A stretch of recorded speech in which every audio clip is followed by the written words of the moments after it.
एक लड़की एक लड़के के ऊपर बैठी हुई सिगरेट पी रही होती है। तभी लड़का धीरे धीरे होश में आने लगता है और उसे थोड़ा चक्कर सा महसूस होता है। उस पर बैठी हुई औरत उसे ध्यान से देखने लगती है, फिर झुककर हंसते हुए कहती है कि लगता है आखिरकार वो जाग गया है। सदमे में लाल बालों वाला लड़का सोचता है कि वो कहाँ है और किस तरह की हालत में फंस गया है। डर के मारे वो तुरंत बिस्तर से कूद जाता है। उसका मजाक उड़ाते हुए लड़की पूछती है कि क्या उसके ड्रग का असर इतनी जल्दी खत्म हो गया, और ये भी कहती है कि उसने सुना है जागे हुए लोग ज्यादा दिलचस्प होते हैं। इसी पर लड़के को समझ आने लगता है कि क्या हो रहा है। उसे जल्दी ही एहसास हो जाता है कि उसका पुनर्जन्म हो चुका है। उसे याद आता है कि 300 साल पहले वो गलती से माउंट किन कुंग पर फेरी वर्ल्ड में घुस गया था और उसी पल से उसकी कल्टीवेशन यात्रा शुरू हो गई थी। इन 300 सालों में उसने बिना थके मेहनत की, रोज अभ्यास किया, ज्ञान हासिल किया और एक स्वॉर्ड कल्टीवेटर बन गया। इसी समय उसे याद आता है कि जब वो अपने लक्ष्य के बेहद करीब पहुंचा था, हैरान होकर उसे एहसास होता है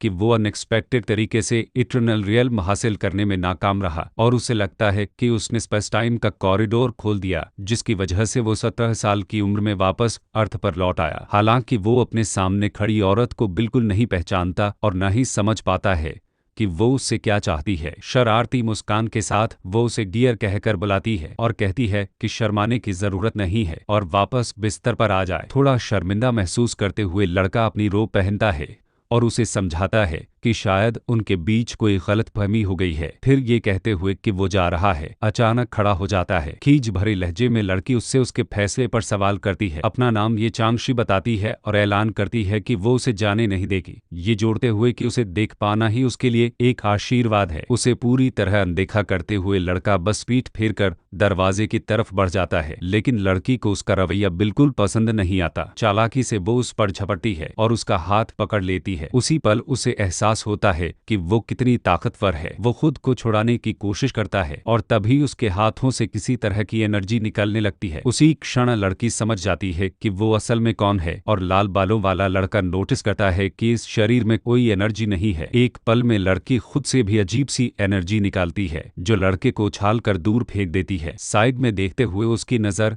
अपनी स्कूल यूनिफॉर्म पर पड़ती है और वो तय करता है कि उसे जल्दी से निकलना होगा। वो अपनी यूनिफॉर्म उठाता है और भागने लगता है। अभी भी सिगरेट पीते हुए लड़की बस इतना पूछती है कि क्या ये दिलचस्प नहीं है, और कहती है कि शायद वो अभी के लिए बच निकल जाए। मुस्कुराते हुए वो सोचती है कि क्या उसे लगता है कि वो उससे भाग सकता है, और कहती है कि चुनगिन उसका ग्रेट व्हाइट हॉर्स है, इसलिए वो उसे जाने नहीं देगी। इस वक्त लाल बालों वाला लड़का पहले ही बाहर होता है और शहर को देख रहा होता है। अचानक वो पूरी तरह होश में आ जाता है, ये याद करते हुए कि 300 साल बीत चुके हैं और वो आखिरकार अर्थ पर लौट आया है। फिर वो अपने पिता, माँ और भाई के बारे में सोचता है, आखिरकार वो उन्हें फिर से देख पाएगा। तभी वो एक औरत की आवाज सुनता है जो कह रही होती है कि वो आदमी सच में बहुत प्रॉब्लमेटिक है, और पूछती है कि क्या ये सिर्फ एक बैग ही तो नहीं है। फिर सोचती है कि इसके लिए रोने की क्या जरूरत है। बाहें मुड़कर वो औरत लड़के से कहती है कि उसे रोना नहीं चाहिए और आज वो ये उनके लिए खरीद देगी। काफी प्यार जताते हुए उसका बॉयफ्रेंड उसे गले लगाता है, उसे डियर कहता है और बोलता है कि वो बहुत दयालु है। ये सब देखकर लड़का थोड़ी देर सोच में पड़ जाता है। तभी कोई उसे साइड होने के लिए कहता है ताकि रास्ता ब्लॉक ना हो। चेहरा घुमाने पर लाल बालों वाला लड़का देखता है कि ये एक मस्कुलर औरत है जो 2 सीमेंट के बैग उठाए हुए है। अब औरतें किसी तरह के कंस्ट्रक्शन के काम में लगी हुई दिखती हैं। हैरानी में वो सोचता है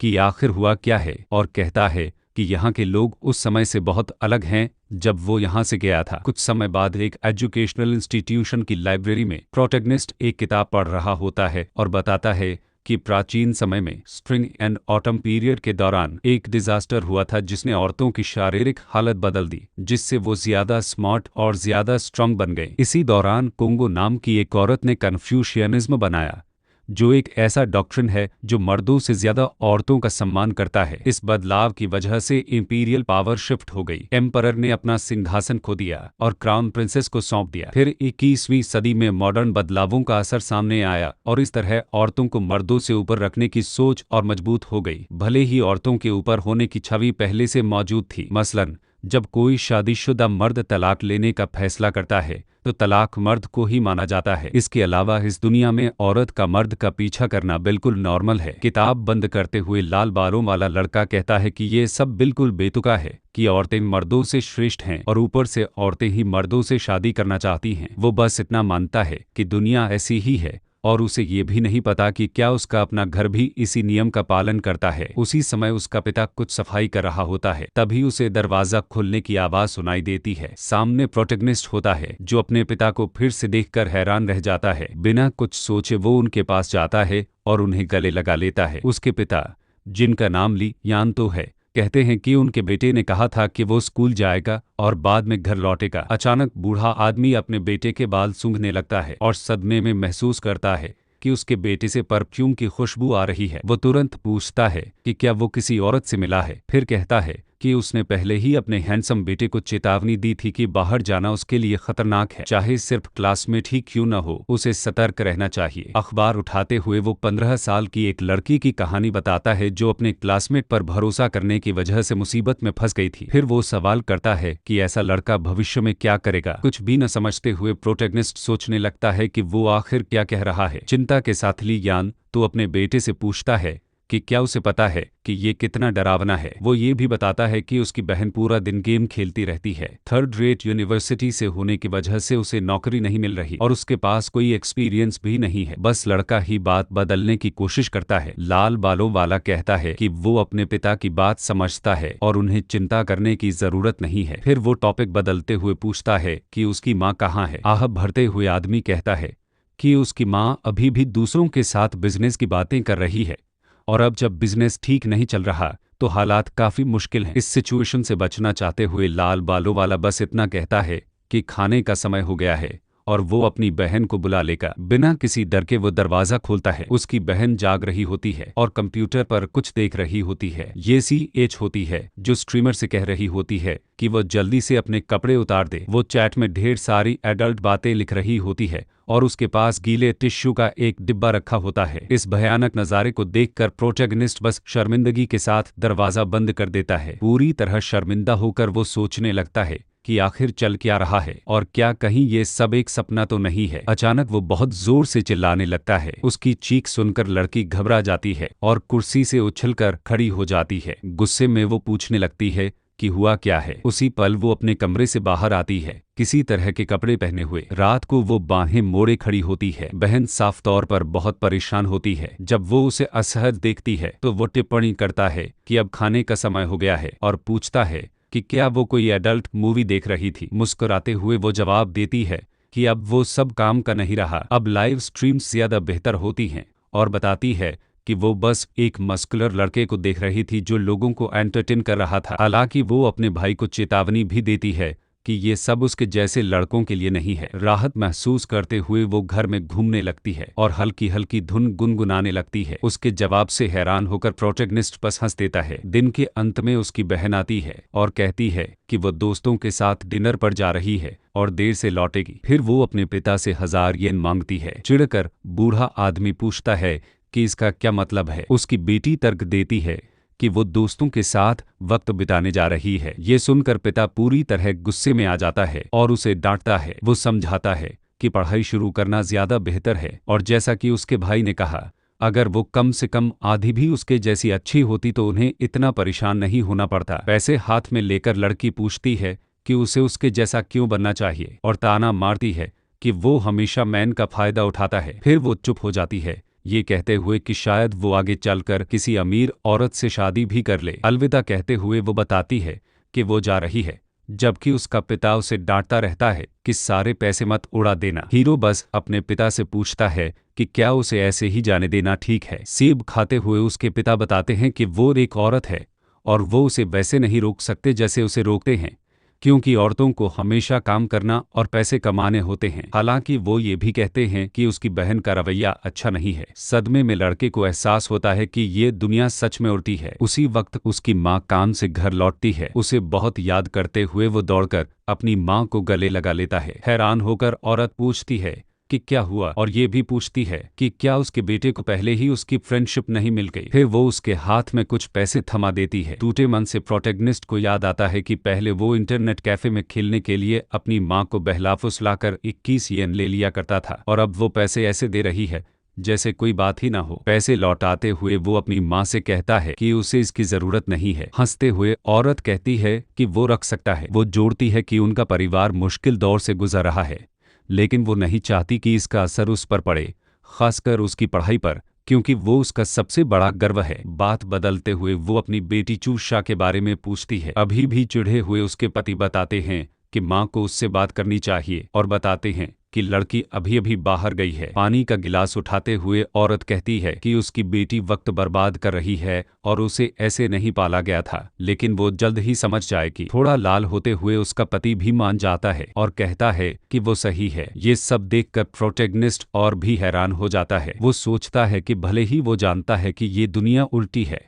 लेकिन अपने माता पिता को वैसा देखते हुए वो बर्दाश्त नहीं कर पा रहा। उसी पल औरत अपने पति को गले लगाती है और कहती है कि वो सही है और मर्दों की जिंदगी आसान होती है। वो समझाती है कि औरतों के लिए जिंदगी कहीं ज्यादा मुश्किल है, इसलिए उसे तब तक करने देना चाहिए जब तक वो खुद समझ न जाए। ये सब देखकर प्रोटैगनिस्ट को बहुत बुरा लगता है। कमरे से निकलते हुए वो ऐलान करता है कि वो अपने बेडरूम में जा रहा है। अपने कमरे में दाखिल होते ही वो देखता है कि कमरा काफी फेमिनिन स्टाइल में सजा हुआ है। कमरे में चलते हुए वो सोचता है कि क्या वाकई ये इस दुनिया में उसका कमरा है, इस दुनिया में जहां महिलाओं के अधिकारों को सबसे ऊपर रखा जाता है। परिवार हमेशा बेटियां चाहते हैं, सालों से यही नॉर्म रहा है, जिसकी वजह से दुनिया भर में महिला और पुरुष आबादी के बीच बड़ा अंतर पैदा हो गया है। नतीजतन देश में करोड़ों औरतें सिंगल रह जाती हैं। जो औरतें एक अच्छे मर्द से शादी करना चाहती हैं, उनके पास अपना घर और अच्छी कार होनी चाहिए, और जो मर्द हैंडसम होते हैं उनके पीछे औरतें खुद पड़ती हैं। इसी वक्त प्रोटैगनिस्ट आत्मविश्वास भरी मुस्कान के साथ अपनी मेज के पास जाता है और ऐलान करता है कि अपने लुक्स के साथ वो कई औरतों के लिए एक शानदार कैच है। फिर वो अपनी दराज खोलता है और सस्पेंस खत्म करता है। अंदर उसे कई सील किए हुए लव लेटर्स मिलते हैं। हैरान होकर वो सोचता है कि वो सच में स्कूल का हार्ट थ्रॉब है, प्रेप स्कूल का सबसे ज्यादा चाहा जाने वाला लड़का। बिस्तर पर लेटकर वो इसे एक श्राप मानता है और फैसला करता है कि उसे कल्टीवेशन करनी होगी और जितनी जल्दी हो सके इस दुनिया को छोड़ना होगा। मेडिटेशन करते हुए उसे एहसास होता है कि यहाँ की ऑरा बहुत रिच और स्ट्रॉन्ग है। अगर ऐसा है तो वो अपनी सारी ट्रेनिंग और वो स्किल्स भी वापस पा सकता है जो उसने अपने स्पेस टाइम जर्नी के दौरान खो दी थी। वो ऐलान करता है कि उसे स्पेस टाइम कॉरिडोर खोलना ही होगा ताकि वो अपनी असली दुनिया में लौट सके। बेताब होकर वो समझता है कि उसे इस रिवर्स वर्ल्ड से निकलना होगा और वो अब और इंतजार नहीं कर सकता। कुछ वक्त बीतता है और घर में रात हो जाती है। गोल्डन फ्रीडम जाओ की प्रैक्टिस के बाद उसकी पांचों इंद्रियां और तेज हो जाती हैं। आत्मविश्वास से भरा वो इस दुनिया से भागने की कोशिश करने का फैसला करता है। वो घर के चारों तरफ मौजूद एनर्जी पर फोकस करता है। उसे पता चलता है कि उसके पिता और माँ सो रहे हैं। फिर वो सोचता है कि उसकी बहन कहाँ है और क्या वो अभी तक लौटी नहीं है। हाथ चेहरे पर रखते हुए उसे याद आता है कि इस दुनिया में मर्दों और औरतों की भूमिकाएं उल्टी हैं, इसलिए किसी औरत का देर रात तक बाहर रहना हैरानी की बात नहीं है। फिर भी चिंता में वो अपनी बहन को कॉल करने का फैसला करता है। वो उससे पूछता है कि क्या हो रहा है। दूसरी तरफ से वो चीखते हुए कहती है कि उसकी बात सुने। फर्श पर घुटनों के बल बैठी दो औरतों द्वारा पकड़ी हुई वो बताती है कि वो मुसीबत में है। घबराया हुआ लड़का उससे पूछता है कि हुआ क्या। समझाते हुए वो कहती है कि उसके बिस्तर के नीचे एक काला बैग है जिसे उसे तुरंत लेकर आना होगा क्योंकि वो हाई स्ट्रीट के क्रिसेंट बार में है। होस्ट का फोन लेकर एक नीले बालों वाली औरत लड़के से कहती है कि अगर वो चाहता है कि उसकी बहन सुरक्षित रहे तो उसे बैग रूम 302 में लेकर आना होगा। नफरत भरी नजर के साथ प्रोटैगनिस्ट बस इतना कहता है कि वो ऐसा करेगा। कुछ समय बीतता है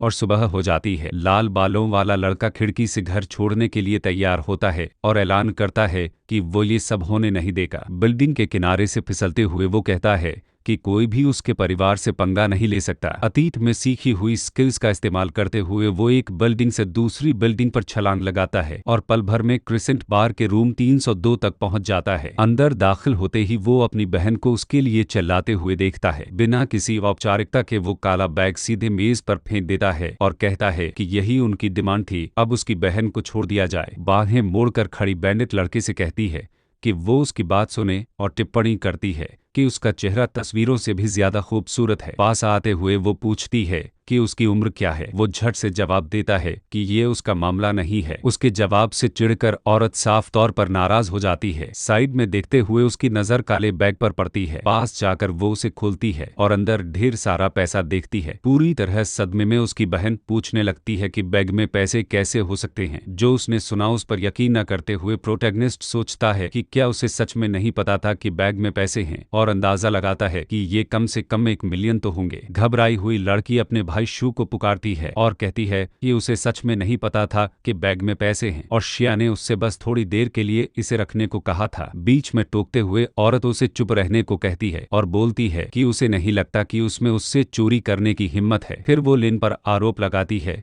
कि उसने उसकी जगह लेने की हिम्मत की और उसका पैसा तक चुरा लिया। पीछे मुड़कर वो लड़की से जाने को कहती है और चेतावनी देती है कि अपना मन बदलने से पहले चली जाए। नर्वस लड़की बस अपने भाई को गले लगाती है। जैसे ही वो जाने लगते हैं, नीले बालों वाली औरत उसे रुकने को कहती है। वो पूछती है कि किसने कहा कि उसका भाई भी जा सकता है। मीठी लेकिन ठंडी आवाज में लड़की सोचती है कि उसे पता था ये इतना आसान नहीं होगा। हंसते हुए नीले बालों वाली औरत कहती है कि उसका भाई हैंडसम और यंग है और वो उसके जाने से ठीक है, लेकिन उसे यहीं रहना होगा। चिढ़कर शिया कहती है कि वो उन्हें उसे छूने नहीं देगी। डरी हुई वो जीव से कहती है कि अपने भाई बहन को इन मामलों में मत घसीटो और जोर देकर कहती है कि उन्हें जाने दिया जाए। हंसते हुए औरत कहती है कि रहने वाली तो वही होनी चाहिए। शैतानी मुस्कान के साथ वो लड़की से कहती है कि वो आज़ाद है और जा सकती है, लेकिन उसे कड़ी मेहनत करनी होगी। बिना एक पल सोचे लड़की कहती है कि ठीक है, वो यही रहेगी। पीछे मुड़कर वो अपने भाई से कहती है कि वो पहले घर चला जाए और वो बाद में आ जाएगी। थोड़ी देर बाद वो कहती है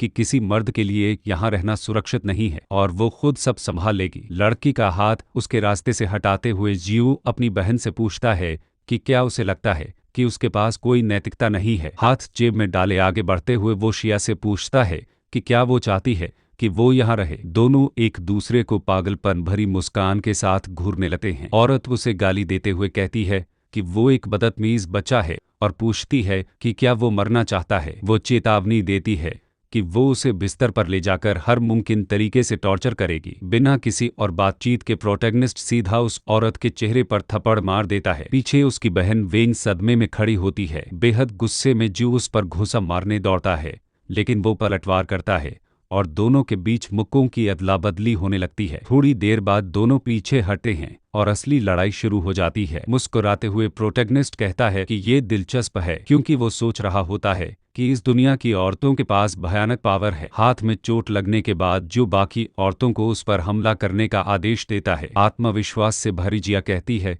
कि अगर कर सकती हैं तो हमला करें। बहुत ऊंची छलांग लगाकर वो एक अटैक से बच जाता है, फिर किसी तरह की फिजिकल स्किल का इस्तेमाल करता है जो एक बवंडर जैसी होती है। कुछ ही सेकंड में सब जमीन पर पड़े होते हैं। वो कहता है कि अब सब खत्म हो गया है और उन्हें चले जाना चाहिए। जैसे ही वो जाने लगते हैं, उन्हें एक अजीब आवाज सुनाई देती है। पीछे मुड़कर देखते हैं तो लड़की हथियार ताने खड़ी होती है और कहती है कि अगर उन्होंने एक भी कदम बढ़ाया तो वो गोली चला देगी। फिर वो पूछती है कि क्या उन्हें लगता है कि वो गोलियों से तेज हैं। आगे बढ़ते हुए उसका भाई उससे ऐसा न करने को कहता है और बोलता है कि उसे अपने भाई को माफ कर देना चाहिए। अभी भी गुस्से में वो औरतों से कोसते हुए कहती है कि इससे कोई फर्क नहीं पड़ता और जब वो भीख मांगेगा तब वो उसे यहीं मार देगी। हाथ में फोम पकड़े हुए प्रोटैगनिस्ट कहता है कि ये सब वही चाहती है। उसी पल सिगरेट पीती हुई एक औरत हंसने लगती है और कहती है कि ये नज़ारा काफी दिलचस्प है। पास आते हुए वो पूछती है कि उसे बुलाया क्यों नहीं गया। ध्यान से देखने पर उसे एहसास होता है कि ये वही एक सिनकिन है जिससे वो पहले मिला था। ये सोचकर वो घबरा जाता है और याद करता है कि जब वो उससे पहली बार मिला था। जिज्ञासा से वो पूछता है कि वो यहाँ क्यों है। हंसते हुए औरत बताती है कि ये जगह उसी की है। फिर वो श्याओं को बुलाती है और कहती है कि वो उसे संभाल लेगी और उसे जाने को कहती है। हैरान होकर जू उसे पागल बहन कहता है और पूछता है कि क्या वो नियम तोड़ना चाहती है। जानलेवा नजर से देखते हुए वो पूछती है कि उसका क्या मतलब है। उसी पल वो अपने सिक्योरिटी को आदेश देती है कि उसे ले जाओ, उसके हाथ पैर काट दो और सड़क पर फेंक दो। ये सुनते ही नीले बालों वाली औरत जमीन पर गिर पड़ती है, कांपने लगती है और रोते हुए माफी मांगती है। दया दिखाते हुए वो औरत पीछे देखती है और कहती है कि सिर्फ एक हाथ और एक पैर काटना ही काफी है। मुस्कुराते हुए वो चू सिंह से कहती है कि ये उसका गिफ्ट है और पूछती है कि क्या उसे पसंद आया। हैरान होकर रू पूछता है कि क्या वो कुंभ पर दया कर रही है। हल्की नजर से वो कहती है कि हाँ, क्योंकि वो पहला है जिसने उससे इस तरह बात करने की हिम्मत की है जो दूसरों से अलग है। हंसते हुए वो कहती है कि उसने पहले ही फैसला कर लिया है और लड़के को बताती है कि वो उसका 36वां बॉयफ्रेंड बनेगा। वो उसका हाथ झटक देता है, माफी मांगते हुए कहता है कि उसे कोई दिलचस्पी नहीं है और वो खुद अपना ख्याल रख सकता है। शुइन बस सोचती है कि आखिर कौन किसी का 36वां बॉयफ्रेंड बनना चाहेगा। अजीब माहौल में लड़की कहती है कि वो बस एक साधारण आदमी है, छोटे शरीर वाला, और आसानी से जू की नाइट वुमन बन सकता है। उसका मजाक उड़ाते हुए प्रोटैगनिस्ट पूछता है कि क्या वो सच में ऐसा सोचती है और क्या उसमें इतनी हिम्मत है कि अपनी ताकत की तुलना उससे करे। डरी हुई उसकी बहन फुसफुसाकर पूछती है कि क्या वो पागल हो गया है और वो इतनी ताकतवर औरत से खुद की तुलना कैसे कर सकता है। ये सुनकर ये पूछती है कि क्या वो खुद को बहुत ज्यादा समझता है। बेखौफ जवाब देते हुए वो उसे चुनौती देता है और ऐलान करता है कि अगर वो जीत गया तो उसे परेशान करना बंद करना होगा। हैरान होकर वो पूछती है कि क्या वो भूल गया है कि वो एक मर्द है। शरारती मुस्कान के साथ वो पूछता है कि वो इतनी डरी हुई क्यों है। तभी वो खुद को शेन की बताती है और दावा करती है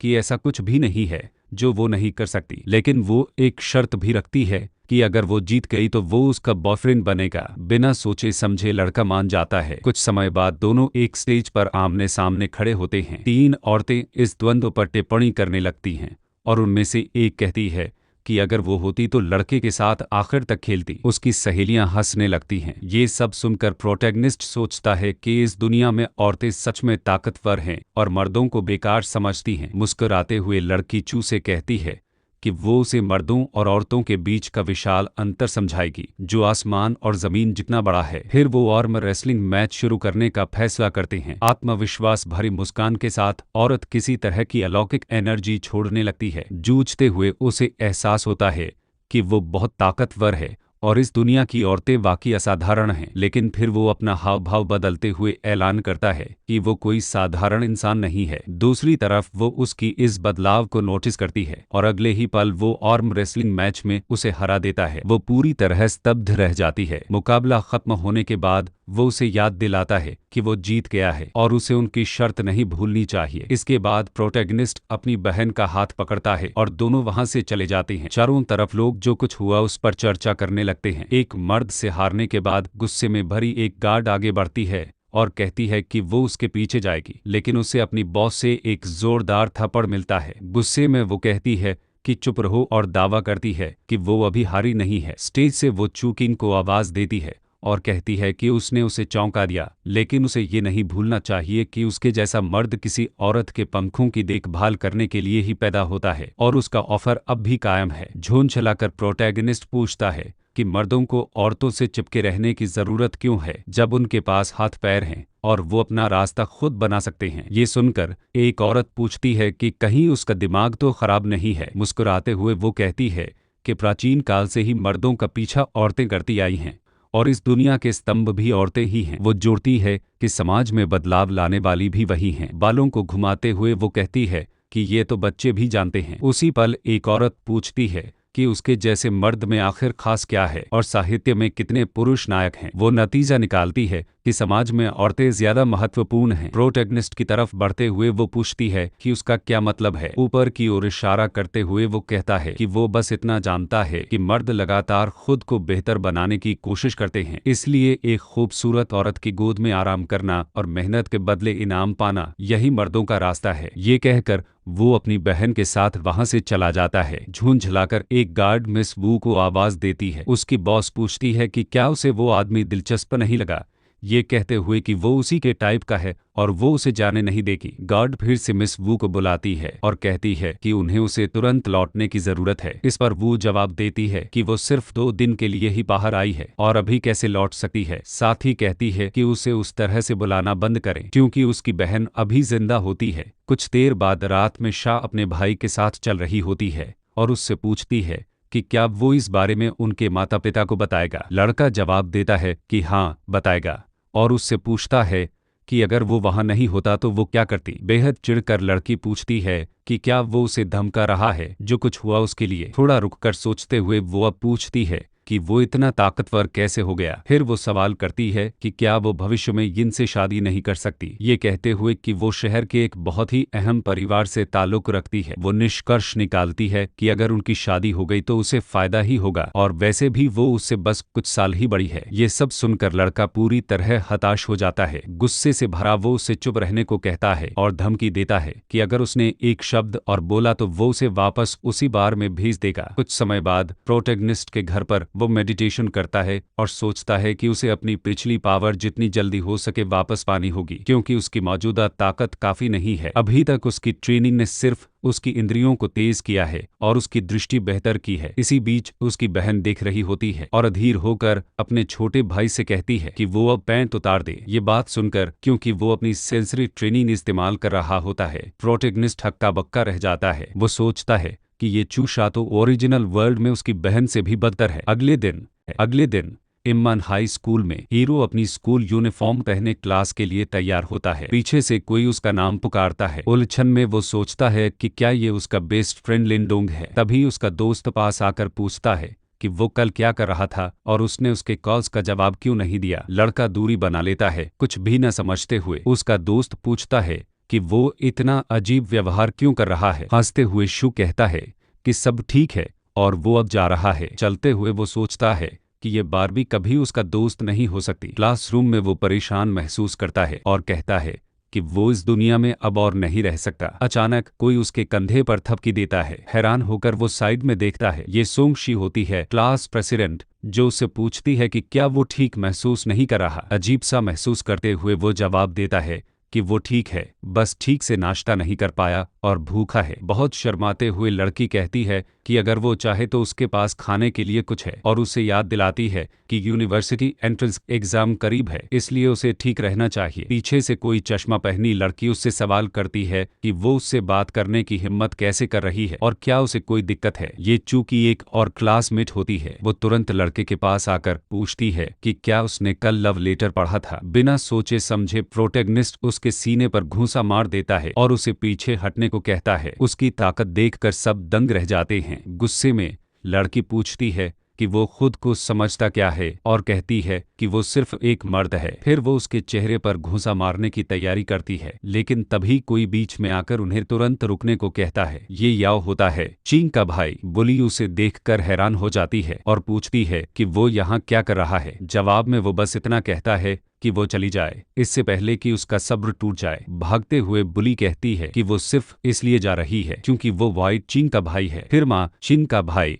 चू से कहता है कि उसे उससे कुछ बात करनी है और पूछता है कि क्या उसके पास थोड़ा वक्त है। कुछ देर बाद दोनों स्कूल की छत पर होते हैं। माफी मांगते हुए माँ कहता है कि उसे कल के लिए बहुत अफसोस है और उसने अपनी बहन के साथ जो हुआ उसके बारे में सुना है। वो बताता है कि जब उसने किसी को उसे लेने भेजा था तब उसका लोकेशन ट्रैक नहीं कर पाया। फ्लैशबैक में प्रोटैगनिस्ट वे फैमिली हाउस के सामने खड़ा होता है। माँ अपनी बहन से लड़के को घर छोड़ने के लिए कहता है। कार के अंदर वो उसे पानी ऑफर करती है और कहती है कि उसके पास और कुछ नहीं है, लेकिन अगर उसे प्यास लगी है तो वो यही पी ले। प्रोटैगनिस्ट बिना हिचक पी लेता है। उदास होकर माँ फिर से माफी मांगता है और कहता है कि अगर उसे पता होता कि उसकी बहन ऐसा करेगी तो वो उसे ड्राइव करने के लिए कभी नहीं कहता, लेकिन शू से भूल जाने को कहता है। उस पर ज्यादा मत सोचने और खुद को दोषी न मानने को कहता है। फिर सुझाव देता है कि क्लास खत्म होने के बाद वो वापस अंदर चले। क्लास के बाद सब निकलने लगते हैं। साइड में देखते हुए लड़का एक कार को अपनी तरफ आते हुए देखता है। ये याओ की बहन होती है जो उसे कार में बैठने को कहती है। शक में वो पूछता है कि वो ऐसा क्यों करे और सोचता है कि वो उसका पीछा क्यों कर रही है। मुस्कुराते हुए औरत बस उसे उसके परिवार के बारे में सोचने की चेतावनी देती है। मजबूर होकर वो कार में बैठ जाता है। लड़की कहती है कि उसे यही तरीका पसंद है और उसे हैंडसम कहकर बुलाती है।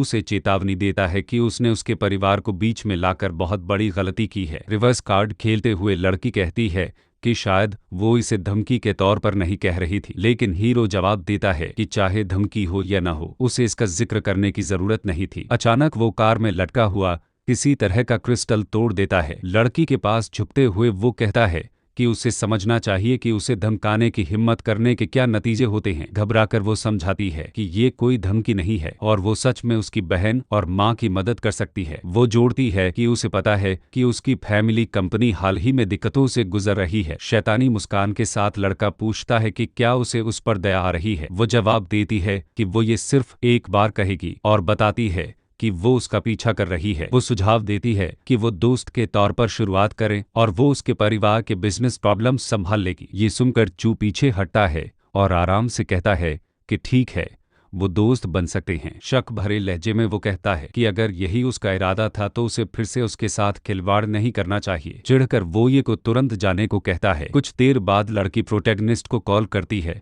और कहती है कि उसे उससे कुछ पूछना है। तीखी नजर से वो पूछती है कि क्या वो प्राचीन मार्शल आर्ट्स का अभ्यास करता है। हीरो तुरंत जवाब देता है कि नहीं। तब औरत कहती है कि उसे पता है कि वो अपनी ताकत के बारे में झूठ बोल रहा है और वो दूसरे मर्दों जैसा नहीं है। वो बताती है कि उसने उसके और उसके परिवार के बारे में जांच पड़ताल की है। वो निष्कर्ष निकालती है कि अगर वो पूछे भी तो वो जवाब नहीं देगा क्योंकि ये जरूर कोई सीक्रेट है। ये सुनकर हीरो चुप रहता है। तभी साइड में देखते हुए उसे एक ट्रक आता हुआ दिखाई देता है। उसके पास बस सावधान चिल्लाने का ही वक्त होता है, लेकिन दुर्भाग्य से ट्रक कार से सीधे टकरा जाता है। जोरदार टक्कर से जिस कार में प्रोटैगनिस्ट होता है वो हवा में उछल जाती है और सड़क पर उल्टी गिरती है। बुरी तरह घायल होकर वो पूछता है कि क्या शी ठीक है। इस दौरान उसने अपने शरीर को ढाल बनाकर उसे बचा लिया होता है। हैरान होकर उसे एहसास होता है कि वो जख्मी है। दृढ़ निश्चय के साथ शू लड़की को कमर से उठाता है और कार का दरवाजा तोड़ देता है। फिर वो कहता है कि उन्हें दोनों को कार से बाहर निकलना होगा। बाहर निकलते हुए उसे अपनी बाहों में उठाए हुए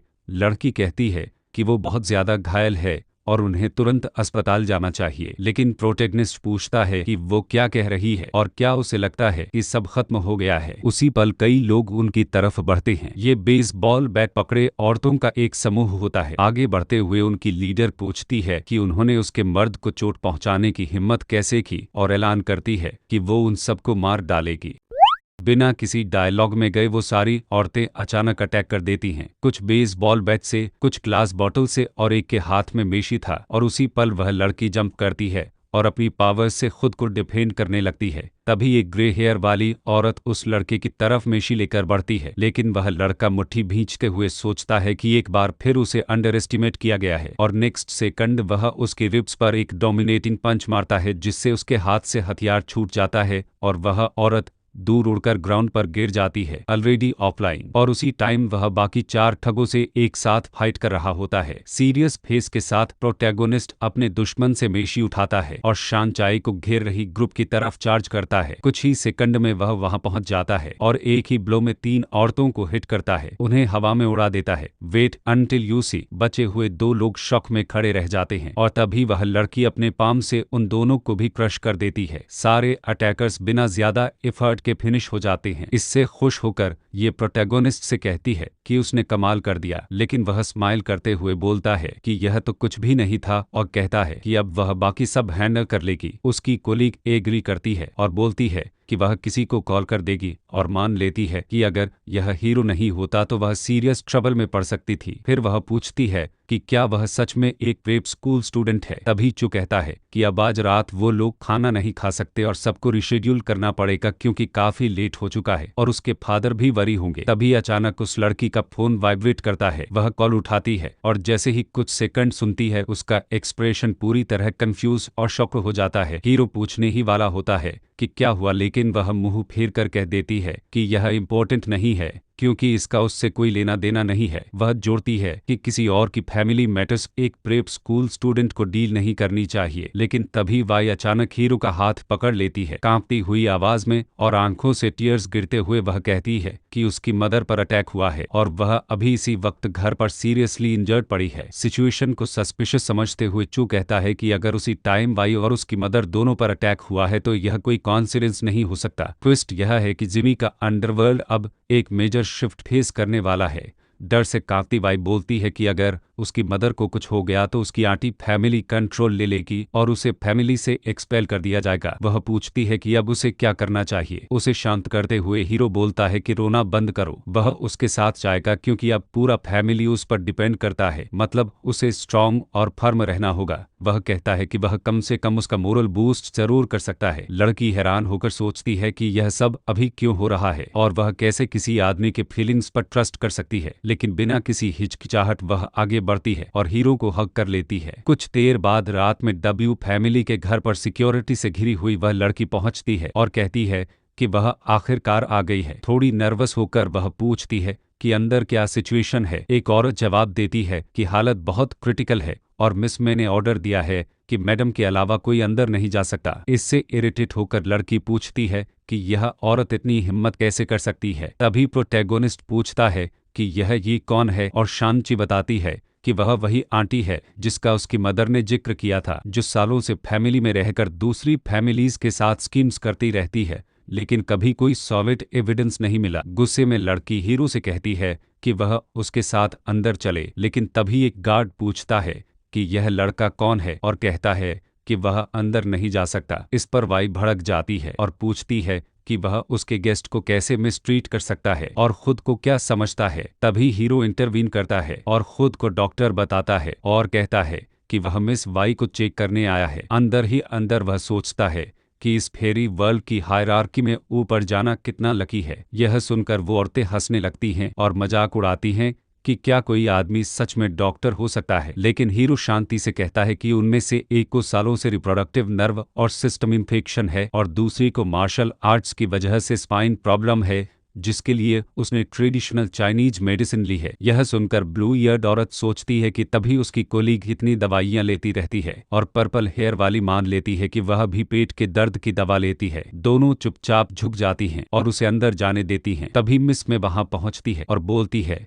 कि अच्छा हुआ वह टाइम पर आ गई, वरना कौन जाने क्या हो जाता। उसके बगल में वाई खड़ी होती है। गुस्से से भरी हुई लड़की अपनी आंटी से कहती है कि वह अपनी मदर से बहुत प्यार करती है और उसे अभी उसी वक्त उनसे मिलना है, लेकिन वह औरत मॉकिंग स्माइल के साथ बोलती है कि यह यंग लेडी बहुत बदतमीज है और क्या उसे हायरार्की का रिस्पेक्ट करते हुए उसे आंटी नहीं बुलाना चाहिए। फिर वह उस लड़के की तरफ इशारा करके पूछती है कि वह इस स्ट्रेंज मैन को अंदर कैसे लाई और याद दिलाती है कि डब्ल्यू फैमिली में किसी भी मैन को एंटर करने की परमिशन नहीं है, लेकिन लड़की कहती है कि वही डॉक्टर है जिसे उसने कॉल किया है और वह दोनों को तुरंत अंदर जाने देने पर जोर देती है। इस पर वह बड़ी औरत सरप्राइज होकर बोलती है कि उसे लगा था कि यह बस कोई लड़का है जिसे कुछ दिन पहले घर लाया गया था। और फिर वह कहती है कि अगर कोई मैन डब्ल्यू फैमिली में एंटर करना चाहता है तो उसके पास स्पेशल स्किल्स होने चाहिए, वरना। वो औरत ठंडे एक्सप्रेशन के साथ बोलती है कि यह लड़का इस दरवाजे से तब तक पास नहीं होगा जब तक उसकी स्किल्स प्रूव ना हो। और फिर वह अपनी बेटी से कहती है कि इस मैन को टेस्ट करे। लड़की एग्री कर जाती है, लेकिन अंदर ही अंदर वह सोच रही होती है कि अगर उसकी बेटी वही चेन के आदमी से शादी कर लेती है तो वह फैमिली रूल्स तोड़कर उसे प्रोटेक्ट करेगी और तब उसे बचाने वाला कोई नहीं होगा। तभी मीर उस लड़के को हैंडसम कहकर स्माइल देती है और बोलती है कि अगर वह जीत गई तो उसे एक प्रॉमिस करना होगा। वह शरारती स्माइल के साथ पूछता है कि क्या चाहिए और सस्पिशियस लुक में लड़की कहती है कि अगर वह जीती तो उसे उसके साथ एक नाइट स्पेंड करनी होगी। शांगी तुरंत इंटरवीन करती है और मीर को लिमिट में रहने को कहती है, लेकिन उसी पल हीरो उसका हाथ पकड़कर बोलता है कि सब ठीक है और फाइट स्टार्ट होनी चाहिए। नेक्स्ट सेकंड कुछ तेजी से उसकी तरफ मूव करता है और जैसे ही वह फाइट में एंटर करती है वह अपनी नीज पर किक मारने की कोशिश करती है, लेकिन हीरो इसे डिफेंड कर लेता है। उसे समझ आ जाता है कि वह बस उसे डिस्ट्रैक्ट कर रही थी और तभी वह काउंटर अटैक में लड़की के स्टमक पर एक डोमिनेटिंग पंच मारता है। उस ब्लो से वह लड़की पीछे की तरफ उड़ जाती है। उसकी मदर घबराकर उसका नाम चिल्लाती है और हीरो ठंडे टोन में पूछता है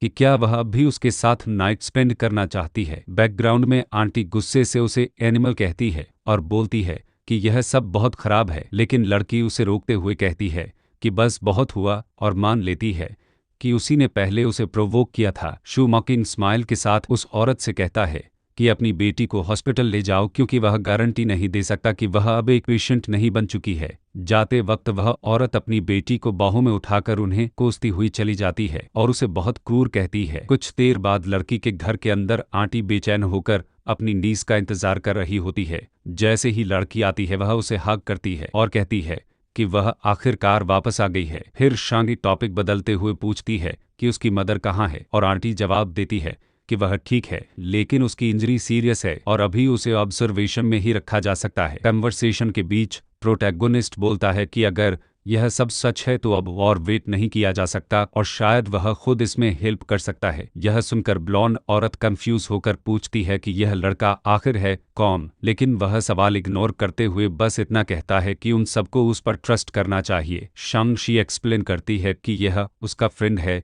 जिस पर भी अटैक हुआ था, लेकिन वह लकी था कि उसके साथ था इसलिए बच गया और वह एक डॉक्टर भी है। फिर वो सब उस औरत के रूम में जाते हैं और लड़की अपनी मदर को हग करते हुए पूछती है कि क्या वह ठीक है। थोड़ी वीक आवाज में औरत पूछती है कि यह लड़का कौन है, तो वह कहती है कि यह डॉक्टर है और शांग-शी ने इसे उसकी केयर सौंपी है इसलिए इसे उसके वुंड्स चेक करने हैं। औरत हंसते हुए बोलती है कि उसे नहीं लगता कि वह कुछ कर पाएगा और फिर वह प्राइवेट में अपनी बेटी से बात करने के बहाने बाहर जाने लगती है। उसी टाइम लड़की की आंटी उसे बाहर जाने का इशारा करती है, लेकिन वाई अपनी मदर से कहती है कि उसे चेक करने देना चाहिए क्योंकि वह अमेजिंग है और अगर वह नहीं होता तो आज उसे सीरियस ट्रबल हो जाता। यह पहली बार था जब उसकी बेटी किसी मैन के बारे में पॉजिटिव बोल रही थी और यह सोचकर वह शॉक हो जाती है कि शायद यह बाकी सबसे अलग है। तभी हीरो सीरियस टोन में कहता है कि उस पर लेफ्ट साइड बैक पर हार्मफुल एनर्जी से अटैक हुआ था और वह काफी एनर्जी यूज करके उसे रेजिस्ट कर रही थी इसलिए वह बहुत वीक हो गई है। यह सुनकर औरत को एहसास होता है कि वह बिल्कुल सही है। शांत लेकिन सीरियस टोन में वह अपनी बेटी से बाहर जाने को कहती है क्योंकि वह लड़के से अकेले बात करना चाहती है। यह सुनकर लड़की थोड़ी नर्वस हो जाती है। अब हीरो उस इंजर्ड औरत के साथ अकेला होता है।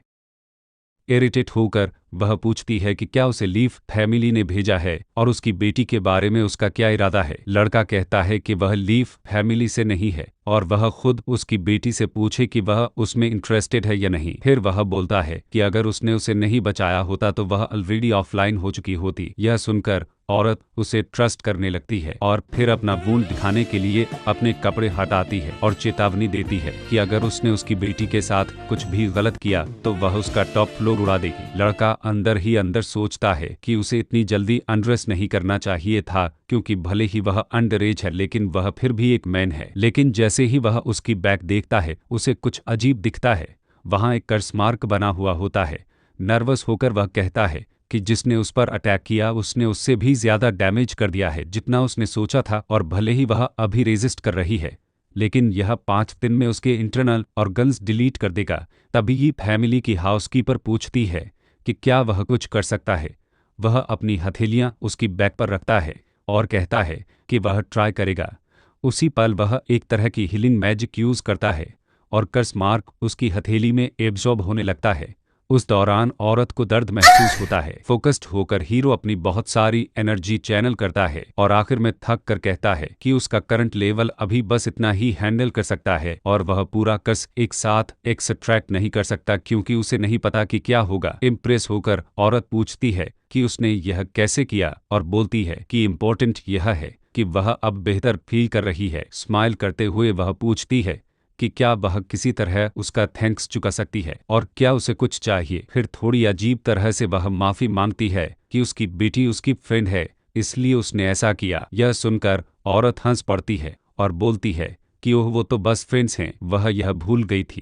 कुछ देर बाद शांग-शी हीरो से कहती है कि वह इनक्रेडिबल है और उसे यकीन नहीं होता कि उसने उसकी मदर को इतना हील कर दिया। वाई उसे हक करते हुए कहती है कि उसे आज रात नहीं जाना चाहिए क्योंकि वह उसे एक रिवॉर्ड देना चाहती है, लेकिन वह खुद को छुड़ाकर कहता है कि अगर उसके पेरेंट्स को पता चला कि उसने किसी लड़की के घर रात बिताई तो वह पागल हो जाएंगे। गुड बाय कहते हुए वाई उसे हैंडसम बोलती है और याद दिलाती है कि टेम्पटेशन में मत गिरना। उसी वक्त हीरो अपनी हथेली देख रहा होता है जहां अभी भी कर्स एनर्जी मौजूद होती है। नर्वस होकर वह सोचता है कि यह कर्स वह अपने करंट लेवल से डिलीट नहीं कर सकता और फेरी वर्ल्ड में इसके लिए एक एलिक्सिर होता है। शायद इस वर्ल्ड में भी कुछ ऐसा होगा। नेक्स्ट डे वह स्कूल की तरफ वॉक कर रहा होता है, तभी साइड में कुछ लड़के टैंक शान की तारीफ करते दिखते हैं। वह पर्पल हेयर वाली लड़की होती है जो अभी एक बास्केट बना चुकी होती है और प्रोटैगोनिस्ट पहचान जाता है कि यह वही लड़की है जो उसकी प्रिपरेटरी स्कूल की पहली लव थी। उसका दिल पिघलने लगता है लेकिन फिर उसे याद आता है कि इस वर्ल्ड में वह उसे जानती ही नहीं इसलिए वह खुद को रोक लेता है। तभी टैंग उसे रोक कर पूछती है कि क्या वो लोग पहले कभी मिले हैं। वह कहता है कि वो एक ही स्कूल में हैं तो शायद, लेकिन लड़की कहती है कि वह यह नहीं कहना चाहती थी। उसे वही पुराना फील आता है कि वह हमेशा इन्वेस्टिगेट करती रहती है। फिर वह उसे बास्केटबॉल खेलने का इनवाइट देती है और कहती है कि वह उसे सिखाएगी। वह स्माइल करते हुए बॉल छीन लेता है और सजेस्ट करता है कि मैच खेलते हैं। वह चैलेंज देते हुए कहती है कि अगर वह जीती तो वह उसका बॉयफ्रेंड बनेगा और अगर वह जीता तो वह जो चाहे वह करेगी। सब लोग चिल्लाने लगते हैं कि स्कूल की बेस्ट गर्ल अब सबसे टैलेंटेड बॉय से खेलेगी। टैंग फुल स्पीड में मूव करती है और एक 3 पॉइंटर स्कोर कर देती है। सब कहते हैं कि वह जीत जाएगी, लेकिन हीरो शांत होकर उसे फिर ट्राई करने को कहता है। वह दोबारा जंप करती है लेकिन वह उसकी अटैक ब्लॉक कर देता है और फिर अपनी टर्न में एक इनसेन स्लैम डंक मारकर पॉइंट ले लेता है। शॉक टैंग उससे पूछती है कि अब वह उससे क्या चाहता है। वह पास जाकर उसका चेहरा छूते हुए पूछता है कि क्या वह उसके साथ रहना चाहती है। सारे लड़के जलने लगते हैं और टैंग शर्माते हुए बोलती है कि अगर वह उसके साथ रहना चाहता है तो उसे और भी स्ट्रांग बनना पड़ेगा। यह सुनकर वह सोचता है कि यह लड़की इतनी प्राउड कब से हो गई। कुछ देर बाद वह वाइट फैमिली के घर फिर से उस औरत को हील कर रहा होता है और सोचता है कि पिछली बार उसने उसकी हीलिंग से अपने प्योर ऑरा और स्पिरिचुअल बॉडी में 30% प्रोग्रेस कर ली थी। बाहर निकलते हुए शांगशी उससे पूछती है कि वह उसकी और उसकी मदर की लाइफ सेव कर चुका है तो वह क्या रिवॉर्ड चाहता है। उसके दिमाग में अजीब फैंटेसी आती है और वह एम्बेरस होकर बोलता है कि उसे सोचने का टाइम चाहिए। घर जाते हुए वह सोचता है कि नेक्स्ट ट्रीटमेंट में उसकी स्पिरिचुअल बॉडी पूरी तरह अवेकन हो सकती है। तभी एक पर्पल कार से एक एक्स्ट्रावेगेंट आदमी उतरता है और उससे पूछता है कि क्या वही कुख्यात चू किंग है जिसने टैंग शान को हरा दिया था। वह उसका मजाक उड़ाते हुए पूछता है कि क्या वह खुद को हैंडसम समझता है। हीरो सोचता है कि क्या यह आदमी बेवकूफ है। वह गुस्से में आगे बढ़कर पूछता है कि क्या वह बहरा है और थप्पड़ मारने वाला होता है, लेकिन हीरो उसकी कलाई पकड़कर उसे तुरंत इमोबिलाइज कर देता है। ली अपने सिक्योरिटी से चिल्लाकर कहता है कि वो लोग क्या कर रहे हैं और इस बास्टर्ड से उसे बचाए। उसी पल हीरो दोनों गार्ड्स को एक साथ किक से ऑफलाइन कर देता है और फिर ली का सिर पकड़कर उसे ग्राउंड पर स्लैम करता है। सीरियस एक्सप्रेशन के साथ वह चेतावनी देता है कि नेक्स्ट टाइम। गुस्से में वह आदमी चिल्लाता है कि अगर उसे फाइट चाहिए तो ज्यादा लोग लेकर आए और ली फैमिली उसे यह सब करने नहीं देगी।